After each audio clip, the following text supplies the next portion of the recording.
আসন্ন লোকসভা নির্বাচনে রায়গঞ্জ কেন্দ্র থেকে কংগ্রেসের হাত প্রতীকে লড়াই করছেন আলী ইমরান রমজ ওরফে ভিক্টর।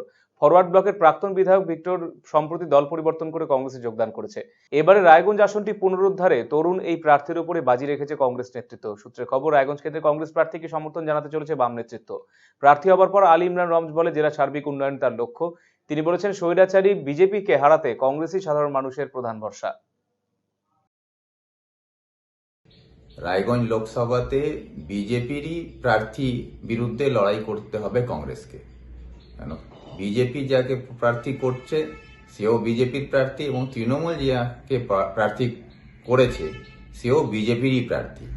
তো এখানে ভারতবর্ষের মানুষ এবং রায়গঞ্জ লোকসভা কেন্দ্রের মানুষ এটা ভালো করে বুঝে গেছে যে বিজেপির সঙ্গে লড়াই করতে গেলে একমাত্র দল হচ্ছে কংগ্রেস, যে প্রকৃতভাবে সামনের শ্রেণীতে দাঁড়িয়ে বিজেপির চোখে চোখ রেখে কথা বলার সাহস রাখে এবং বুক চিতিয়ে লড়াই করতে পারবে, সেই দল হচ্ছে কংগ্রেস। আমি গর্বিত যে আমি সেই দলের প্রার্থী হয়। দেশ রক্ষার স্বার্থে রাহুল গান্ধীর নেতৃত্বে রায়গঞ্জ লোকসভার প্রার্থী হিসাবে লড়াই করার সুযোগ পেয়েছি। 100% আশাবাদী, শুধু সংখ্যালঘু নয়, রায়গঞ্জ লোকসভার প্রত্যেকটি মানুষ কংগ্রেসের সঙ্গে আছে এবং কংগ্রেসের হাত ধরে দেশ রক্ষার লড়াইতে আমাদের পাশে থাকবে। প্রার্থী হিসাবে আমাকে জয়লাভ করিয়ে দিল্লি পাঠাবে, এই নিয়ে আমি আশাবাদী।